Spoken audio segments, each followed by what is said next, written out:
In Studio Ghibli's Princess Mononoke, the young prince Ashitaka becomes embroiled in a conflict between the gods and spirits of a forest and the people who consume its resources. And the most striking point the film tries to make is about the destructive nature of humanity, and it all starts with the setting of feudal Japan.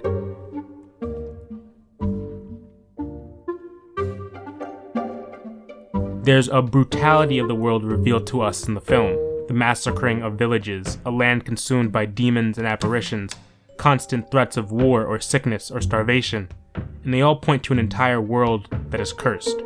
And the genesis of this curse stems from what I'd like to call the incongruity between human civilization and the animals and nature around them, that inability for them to live harmoniously. Mononoke depicts humans going through a period of vast industrialization and expansion, as a result, destroying nature and the forest in its path of continuous growth. This movement is spearheaded by the character Lady Eboshi, the ruler of Irontown, who wages war on the gods and demons who are protectors and members of the forest in an attempt to expand her settlement. Eboshi is as ruthless and unafraid as a ruler in her position can be, and she represents this human desire, perhaps human need, for progress. I think there's something interesting and complex about this central need.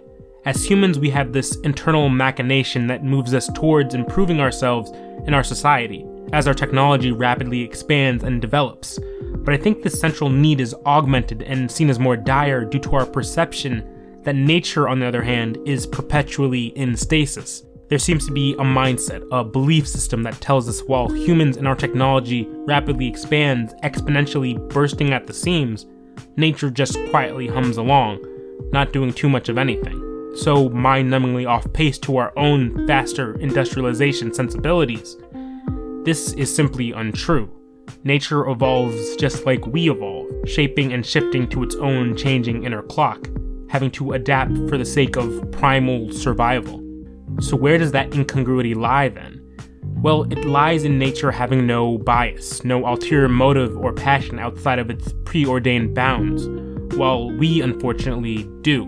In the film, Lady Eboshi, unafraid of the gods of the forest, came with her warriors and her rifles and burned the forest down, ridding it of the boar god who once ruled it, Nago. Her people gathered the iron and built the fortress of Irontown, a factory of fog and smoke, and in the aftermath of this, the monsters and spirits of the forest were weakened, pushed to the outskirts, clinging onto what little remained of their civilization.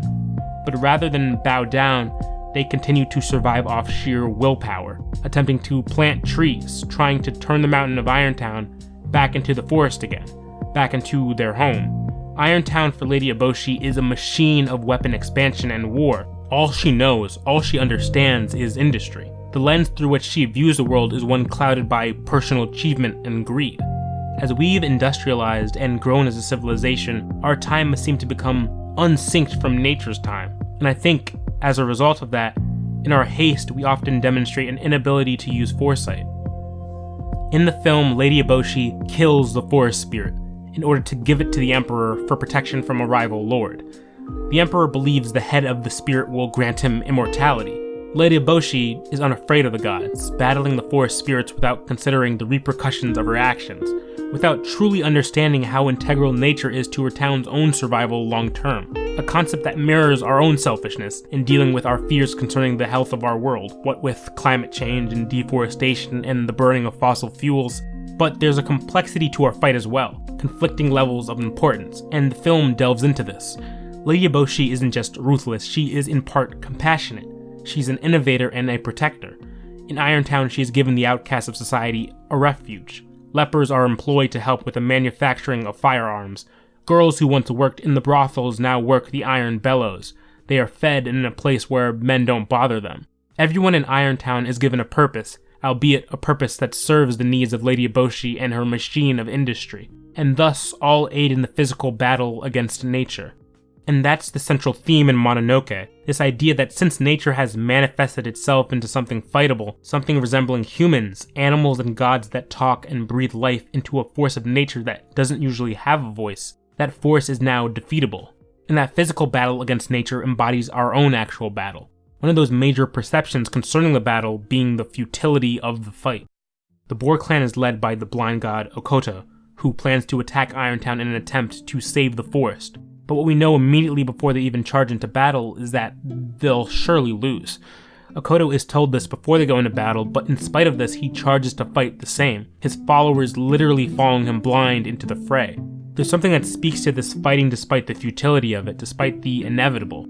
In the beginning of the film, Ashitaka, the main character I mentioned earlier, is cursed by a demon. His right arm is corrupted with a disease that will spread through his body and kill him.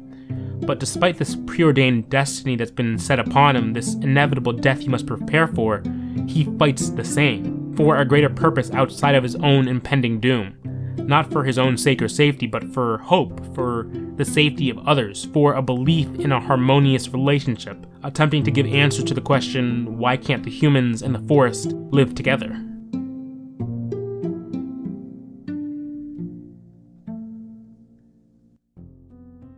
Our fight seems futile as well. We are in a continuous, cyclical battle, balancing our need for technological achievement and advancement and our spiritual roots in the forest. We have no idea where the buck stops in terms of when industrialization and expansion becomes too much. And worse yet, many of us have no say in it anyways. It's in the hands of the heads of government and technological industry, and unlike in Mononoke, nature doesn't, at least not as in the form of manifested gods and spirits, fight back. And it's possible that our own short-sighted tendencies may become our undoing. A species so evolved from its natural predecessors that it took the reins of its own evolution and progress into its own hands. But it's one thing if we damn ourselves as a result of our own greed, it's another thing to condemn the rest of nature to our very same fate. What Princess Mononoke has taught me is that underneath one's desolate, destroyed surroundings is a world desperately trying to repair itself, revive that which has died. And every creature, from the smallest tree spirit to the ravenous beasts of the field, all have this innate nature, this innate will to survive.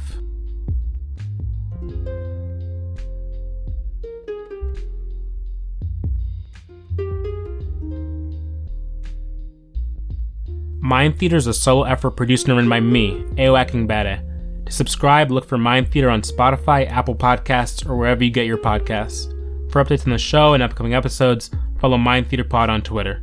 Thanks for listening. I'll catch you next time.